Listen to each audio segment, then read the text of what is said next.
عمومی طور پہ ہوتا یہ ہے کہ لوگ کہتے ہیں جان ہے تو جہان ہے. جان اور جہان کا فلسفہ ہم بچپن سے سنتے آئے ہیں. لوگ کہتے ہیں جائیداد چھوڑ دو، فلاں چھوڑ دو، فلاں چھوڑ دو، نظریات پر بھی کمپرومائز کر لیتے ہیں. جب جان نہیں ہے تو پھر باقی کیا؟ جان ہے تو جہان ہے. اس فلسفے کو حسین ابن علی نے بدل کے رکھ دیا کہ جان ہے تو جہان ہے. حسین نے بتایا جان نہیں ہے پھر بھی پوری کائنات تیری ہے. لوگ یہ کہتے ہیں کہ اگر لٹ گئے تو پھر سب کچھ برباد ہوگا. حسین نے یہ فلسفہ دیا لٹ کے ہی تو آباد ہوا جاتا ہے. یزید سب کچھ بچا کے بھی نہ بچ سکا، حسین سب کچھ کٹا کے بھی زندہ و جاوید رہا. یہ فلسفہ دیا سب کچھ کٹ جائے، سر نیزے کی نوک پہ بھی چڑھ جائے، خاندان کی لاشیں بکھری پڑی ہوں اور گھوڑوں کے ٹاپوں تلے روندی جائیں، کفن بھی کھینچ لیے جائیں، خیموں کو بھی آگ لگا دی جائے، لیکن سر شہیداں پھر بھی نیزوں پہ بلند ہی رہے گا، اونچا ہی رہے گا. یہ فلسفہ حسین ابن علی نے دیا. یہ سر جھکنے کے لیے نہیں ہے، یہ سر اوپر بلند ہونے کے لیے. اور میں ایک بات کہا کرتا ہوں، لوگ سر بچانے کے لیے ہاتھ دے دیتے ہیں، ظالم کے ہاتھوں میں ہاتھ دے دیتے ہیں کہ سر بچ جائے. حسین نے ہاتھ بچانے کے لیے سر دے دیا. ہم نے بچپن سے لے کر کے لڑکپن تک اور لڑکپن سے لے کر آج تک حضرت نبی رحمت صلی اللہ علیہ وآلہ وسلم کا یہ فرمان سنا ہے، من رآ منکم منکرا فلیغیرہ بیدہ فإن لم یستطع فبلسانہ فإن لم یستطع فبقلبہ وذلک اضعف الایمان او کما قال النبی صلی اللہ علیہ وسلم. تم میں سے اگر کوئی برائی کو دیکھے تو وہ ہاتھ سے روکے، ہاتھ سے نہیں روک سکتا تو زبان سے روکے، اور زبان سے بھی نہیں روک سکتا تو کم از کم دل سے برا جانے. اور یہ سب سے کمزور ترین ایمان کا مرتبہ تھا. جو لوگ کہتے ہیں امام حسین کربلا میں کیوں گئے، میں انہیں کہتا ہوں امام حسین حضور کی گود کے پالے ہوئے تھے، کمزور ایمان والے نہیں تھے کہ دل میں ہی کڑتے رہتے اور ظلم کو اور جبر کو اور زیادتی کو اور ناانصافی کو ہاتھ اور زبان سے نہ روکتے. حضرت امام حسین کے خطبے دیکھ لیجئے، قدم قدم پہ خطبے دیے. محمد بن حنفیہ کے نام جو آپ نے وصیت نامہ لکھا تھا، آپ نے فرمایا انی لم اخرج عاشرا ولا بطرا ولا مفسدا ولا ظالما.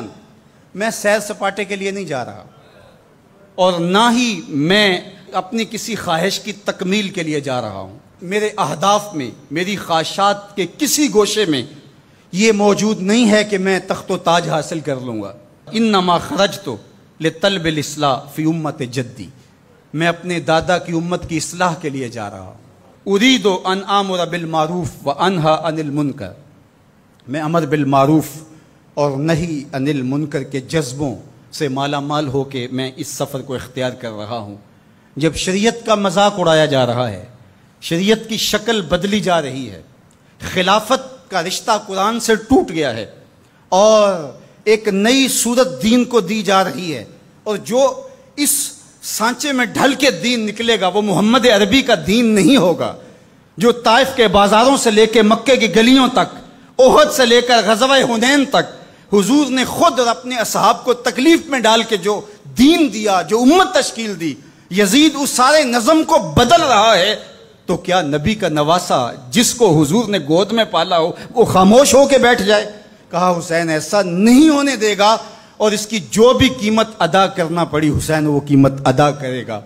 اور پھر اس کی قیمت چھوٹی نہیں تھی جو ادا کرنا پڑی. اگر حضرت امام حسین رضی اللہ تعالیٰ عنہ اس وقت کربلا کے تپتے ہوئے ریگزار میں، اس میدان حق و باطل میں اپنی قربانی پیش کر کے جبر کا راستہ نہ روکتے تو یہ بات اچھی طرح سے ذہن نشین کر لیجئے، اسلام کی یہ شکل جو آپ کو دکھائی دے رہی ہے یہ موجود ہی نہ ہوتی. دنیا کے اوپر کتنی تہذیبیں، کتنی ملتیں اور کتنی اقوام، جب ان کے اندر تغیر آیا تو وہ اپنی اصل صورتی چیزیں کھو بیٹھی. دنیا کے اوپر کتنے مذاہب، یہودیت کی شکل دیکھ لیجئے، کیا یہ وہی صورت ہے جو حضرت موسیٰ لے کر آئے؟ عیسائیت کی شکل دیکھ لیجئے، کیا یہ وہی صورت ہے جو حضرت عیسیٰ لے کر کے آئے؟ ابھی کچھ دن ہی نہیں گزرے تھے تو حواریوں کے بعد جو ہوا اور جس طرح سے دین عیسیٰ کا حلیہ بگاڑ کے رکھ دیا گیا، جس طرح موسوی دین کی شکل تبدیل کر کے رکھ دی گئی، تو کیا دین محمدی کی شکل باقی رہ جاتی؟ جب یوں دین کی صورت اور شکل کو بدلنے والے میدان میں آپ موجود ہوئے تھے، لیکن باقی ادیان، باقی تہذیبیں، باقی ملل، باقی قومیں، ان کی شکل اس لیے تبدیل ہو گئی کہ اس شکل کو بچانے والا کوئی حسین وہاں نہیں تھا، اور یہاں اس دین کی اصل صورت اور شکل اس لیے موجود رہی کہ اس دین کو بچانے والا حسین ابن علی موجود تھا۔ مسٹر گوکھلے نے کہا تھا کہ اگر حسین ابن علی رضی اللہ تعالی عنہ نہ کھڑے ہوتے تو اسلام یا تو مٹ ہی جاتا، اور اگر موجود رہتا تو اس کی وہ شکل نہ ہوتی جو محمد بن عبداللہ لے کر آئے تھے، اس کی شکل وہ ہوتی جو یزید پیش کر کے جاتا۔ لیکن حسین ابن علی کی قربانی، ان کی نہضت کی وجہ سے، ان کے قیام کی وجہ سے، ان کے کھڑا ہو جانے کی وجہ سے 14 صدیاں گزرنے کے بعد آج بھی وہی اسلام ہے جو آمنہ کا لال دے کے گیا تھا۔ یہ حسین ابن علی کا کام ہے جو حسین نے کیا، اس لیے حضور نے ناز کیا حسین پر، کہا کہ حسین منی و انا من حسین، حسین مجھ سے ہے اور میں حسین سے ہوں۔ یہ مجھ سے ہے کہ میری بیٹی کا بیٹا ہے، میری نسل ہے، میرا نسب ہے، میں حسین سے ہوں، قیامت تک میرے دین کا جھنڈا جھولتا رہے گا، تو اس کی بنیادوں میں لہو حسین ابن علی کا۔